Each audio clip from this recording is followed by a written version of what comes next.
ବୈଶାଖ ମାସରେ କ'ଣ କରିବେ ଏବଂ କ'ଣ କରିବେ ନାହିଁ? ଦେବତାମାନଙ୍କ ମଧ୍ୟରେ ବିଷ୍ଣୁ, ନଦୀ ମଧ୍ୟରେ ଗଙ୍ଗା, ରତ୍ନ ମଧ୍ୟରେ କୌସ୍ତୁଭମଣି ଏବଂ ବୈଶାଖ ମାସ ମଧ୍ୟରେ ସର୍ବୋତ୍ତମ।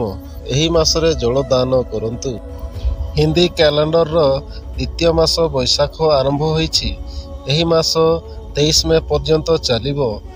ଅକ୍ଷୟ ତୃତୀୟା 10 ମେ ଏବଂ ବୁଧ ପୂର୍ଣ୍ଣିମା 23 ମେ ପରି ବଡ଼ ଉପବାସ ଏବଂ ପର୍ବ ବୈଶାଖରେ ଆସିବ।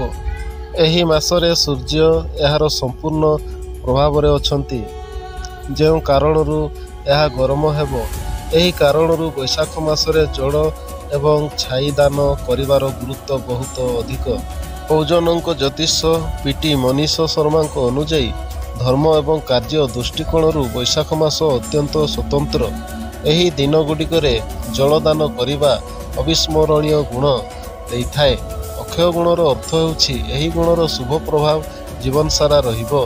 ଶାସ୍ତ୍ରରେ ଲେଖା ହୋଇଛି ଯେ ବିଜ୍ଞାନ ମଧ୍ୟରେ ବେଦ ସର୍ବୋତ୍ତମ, ମନ୍ତ୍ର ମଧ୍ୟରେ ପ୍ରଣବ ଶ୍ରେଷ୍ଠ, କଲପା ଗଛ ମଧ୍ୟରେ ସର୍ବୋତ୍ତମ, ଗାଈମାନଙ୍କ ମଧ୍ୟରେ କାମାଡେନୁ ସର୍ବୋତ୍ତମ ଏବଂ ବିଷ୍ଣୁ ଦେବତାମାନଙ୍କ ମଧ୍ୟରେ ସର୍ବୋତ୍ତମ, ନଦୀ ମଧ୍ୟରେ ଗଙ୍ଗା ସର୍ବୋତ୍ତମ ଏବଂ ଅସ୍ତ୍ରଶସ୍ତ୍ର ମଧ୍ୟରେ ଚକ୍ର ସର୍ବୋତ୍ତମ, ଧାତୁ ଏବଂ ରତ୍ନରେ ସୁନା।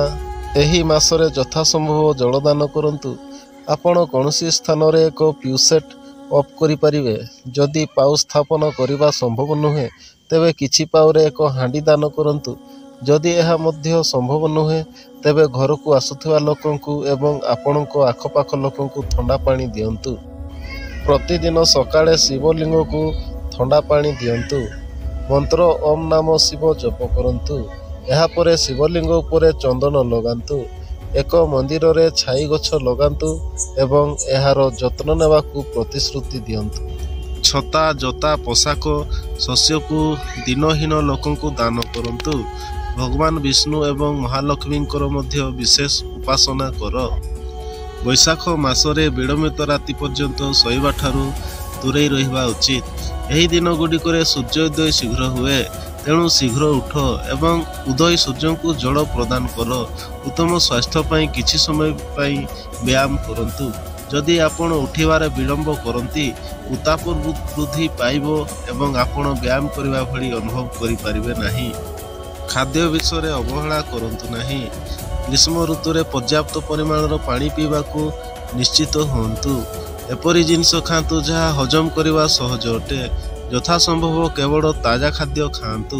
ପୁରୁଣା ଖାଦ୍ୟ ଖାଇବା ଠାରୁ ଦୂରେଇ ରୁହନ୍ତୁ, କାରଣ ଉତ୍ତାପ ହେତୁ ଖାଦ୍ୟ ଶୀଘ୍ର ନଷ୍ଟ ହୋଇଯାଏ। ଗ୍ରୀଷ୍ମ ସମୟରେ ସୂର୍ଯ୍ୟକିରଣରେ ଅଧିକ ବୁଲିବା ଠାରୁ ଦୂରେଇ ରହିବା ଉଚିତ। ଯଦି ସୂର୍ଯ୍ୟକିରଣକୁ ଯିବା ଅତ୍ୟନ୍ତ ଜରୁରୀ, ତେବେ ଆପଣ ଏକ ଛତା ନେଇପାରିବେ। ଯଦି ଟିପ୍ସ ଗୁଡ଼ିକ ଭଲ ଲାଗିଲା, ତାହେଲେ ଭିଡ଼ିଓଟିକୁ ଲାଇକ୍ କରି ସବସ୍କ୍ରାଇବ୍ କରିବେ ଏବଂ ବେଲ୍ ଆଇକନକୁ ଦବାଇବା ପାଇଁ ଜମା ବି ଭୁଲିବେ ନାହିଁ।